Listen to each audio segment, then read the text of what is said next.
EA Sports. It's in the game. NHL 2004.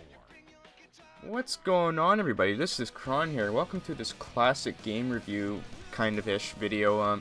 Today we're going to be playing NHL 2004, and this is one of my favorite sports games ever created. And I am a big hockey fan. I have every single NHL game collected on the original Xbox and Xbox 360. Kind of stopped playing them now because, well, let's be real, their development just sucks nowadays. Their games are not good. These old NHL games I get much more enjoyment playing out of. They brought in quite a bit new gameplay enhancements, and especially the new Dynasty mode, which would be very inspirational for new NHL games today. The Dynasty mode that they introduced in this game led up future generations of NHL to succeed off of that. And they also introduced new leagues in this year. They introduced the Swedish Elite League, Sin Liga, the Finnish League, and the German League. So the nice thing about that, you can all play with those too. So they brought those three leagues in. They got the licensing for that, and yeah. So, and also the new things they did. You had the GM Hall of Fame, which was nothing really. He just made some fake guys that you could be GM in, and I guess it just recorded your stats, and, like, you know, it's a bunch of bullshit that wasn't really real, but, you know, it's just a little quirky thing they added. They had some unlockables too, though, which you could, you know, do some little Easter eggs in the game. You also had this thing called EA Sports Bio, which wasn't anything major, but it just showed kind of the career history of how much you've played the game and whatnot. I'm playing this on my Xbox 360 right now, so I have all my other progress stuff from my original Xbox I still have. And apart from that, you're also able to create players and create teams. And for the new thing about creating teams in this game, you were actually able to create your own arena. So that was a really nice feature they added. And you could bring your team into Dynasty mode too. And the nice thing about the Dynasty mode, you could select more than one team. I'll get into that here in a second. But yeah, to create a player, it was improved too. There's a lot more to add to your player. It was able in any previous NHLs. I believe NHL 2003 had it. I'm not too sure about 02. But creating the arena was a brand new feature they had in this game. And it brought a lot to Dynasty modes if you want to create your own team or bring back an old team, you know. Yeah, there's a lot of things you could do. So the Dynasty mode was easily the biggest thing about NHL 2004. It was completely brand new system, or a brand new feature. You had the kind of a season GM mode in NHL 2003, but this was so much different. They added so many new things you could do. You could substitute teams, you could bring in teams that you created, or you could just pick the team you wanted. And you could pick multiple teams as well too. So if you had a buddy you wanted to play Dynasty mode with, you could pick them. You could pick a couple teams and you can go at it together. So it was really nice that way. But I'm just showing you, for example, I'm beating Edmonton Oilers, my favorite team.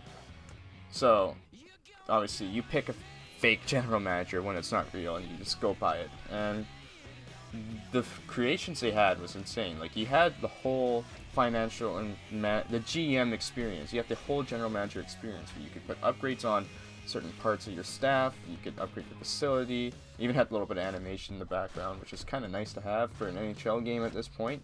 Something you don't have anymore, EA Sports. Take hints, man. Your games are slacking these days, but yeah. Another things you had your free agencies, of course, you had your trading options and all that, you had your contracts, but you had your, if you really wanted to focus on this, you didn't have to, of course, but you can control finances, you can see where you rank the general manager spots. Yeah, you had the whole GM experience, and this is NHL 2004. They're struggling to come up with comparables. They're struggling to come up with easy stuff in today's NHL. In NHL 20, they're just coming out with a bunch of crap that's just makes the games at such a slow pace. You know, in NHL 2004, everything was right there. You even had an office customization. You could customize your office and add whatever you wanted. It's not like it wasn't necessary, but still, it was cool things to have, and especially a game in 2004. And an NHL game we're talking about, like, this game competed with its rivals. Well, not rivals, but other sports games around EA Sports that were releasing this time. This game was up there, and now NHL and the series has just completely gone downhill. And the games like Madden, even NBA Live, is better than the NHL games, I'd say. But another thing nice about the Dynasty modes back then is the sim speed. And if you play NHL now these days, you know just how fucking dreadful the simulation speed is for simming games in the season. So as you can see right here, I'm just gonna go to 25th, for example. And the nice thing about this, you could set practice. It wasn't really useful, but yeah, the simulation was at a much more efficient speed than it is today, and it's crazy to think like just what EA Sports has been thinking. Like, they have not made good NHL games, in my opinion anyways. I've played NHL games my whole life, and I can tell a bad NHL game when I play one, you know. When the game gets less fun to play, and it's not even just me getting older, but it's just the same shit has been released on the new gen. It's just NHL 15 was a complete disaster. It's an unfinished game that should have never been released the way it was. And ever since, it just built off the same shit, and it's just, yeah, it has not been fun. And NHL 2004 was just a classic. It's something I could still highly enjoy playing with friends today. And even myself, I can go on a Dynasty mode here and just enjoy it. Like, I can enjoy this game just playing offline still more than I can of NHL 19 or 20. I'm not even going to buy 20 because I've seen the game, and I've seen friends play it, I've seen streams of it, and it's just the same shit. So now what we're going to do is just going to go into play now here. But another things you can do, like I said, you can just do season mode, you can just do tournament mode, which you can bring in the European teams, and just stuff like that. It's not a whole lot of options you can do. They also have these little in-game videos as well, where you could kind of learn some things as well, which was very nice at the time, you know.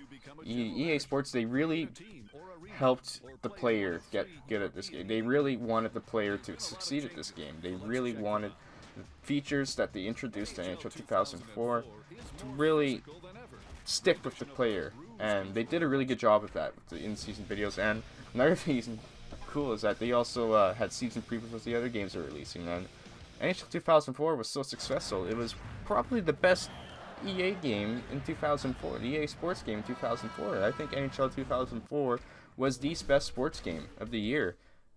And that's not even just my opinion too. Like, there are a lot of critics that believe that NHL 2004 was the strongest game released. So here we are, play now mode, and the things about this, you could be European teams against NHL teams, which is a nice feature. You can also just be the World All-Stars and the European or the North American All-Stars, pardon me, the World All-Stars, which was used to be the format back then for All-Star games, and you can also be international teams as well. But right now I'm just sticking with Calgary Edmonton because it's Battle of Alberta and Edmonton's my favorite team.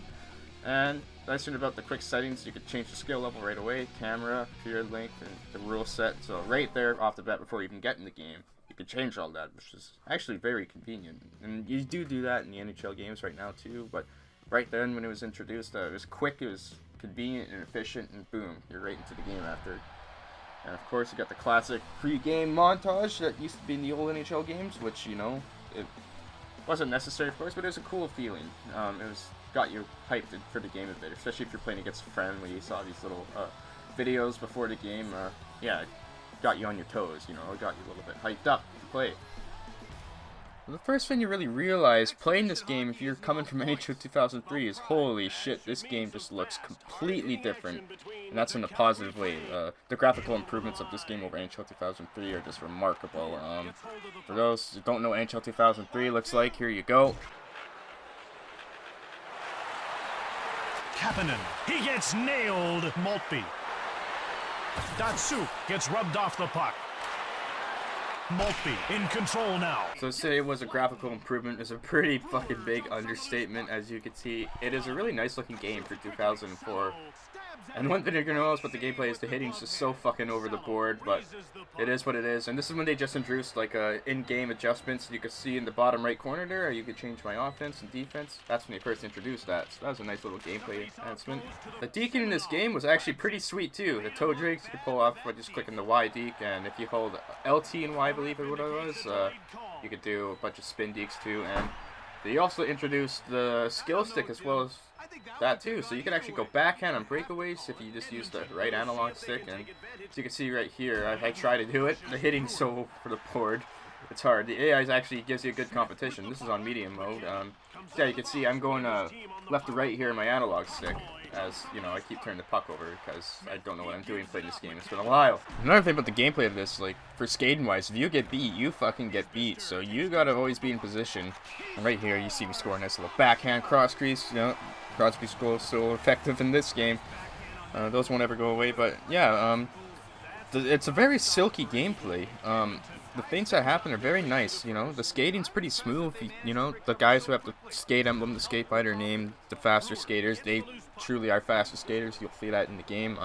if you get beat, you fucking get beat. So you gotta always be in position there, getting ready to basket and all that. And it's kind of nice about this game, you know. It actually feels like a comparable hockey game. It feels better than what they're releasing today. Damn it! I mean, NHL 2004. They knew what they were doing back then when they released this game. It was awesome. So here's me about to get my ass completely kicked in this fight because I have no idea what the hell I'm doing. The fighting engine, I mean, it doesn't really matter. You know, I'm not going to rate NHL games or hockey games on a fighting engine, but it's probably the best fighting engine there is. I just have no idea what the fuck I was doing. I was getting my ass kicked every fight I was getting in. You can do body shots in this. You can do uppercuts. You see me just fucking wailing away on his head. I'm getting my ass kicked though. I'm just getting hit in the body. I'm getting hit in the face. And there you see the big knockout blow. The fighting engine was fun. I just did not know what the hell I was doing. And you could even get in goalie fights and stuff randomly too if you end up fighting the computer. Sometimes goalie fights just happen. I don't know. It's kind of crazy that way. This game is just something they added in just to maybe bring up the intensity. But I don't know. It was fun, I guess. And yeah, I can't really say I hate the fighting engine. It was fun, especially if you're fighting a friend. But I had no idea what the hell I'm doing when I'm fighting. So overall, NHL 2004 is a goddamn classic of a hockey game. It is probably one of my favorite NHL games of all time, besides NHL 10. NHL 10 is a game I really enjoyed on the 360, and of course the NHL Hit series. But in terms of just EA NHL releases, NHL 2004 is probably my #1 video game, and it had everything you wanted within gameplay and even offline. The Dynasty mode itself was tremendous. It was a lot of fun. I remember as a kid playing so many hours of it. The gameplay itself too for NHL 2004, it's very smooth. It works so well when you're playing with friends. The Deacon and stuff, when they introduced that, I was completely blown away.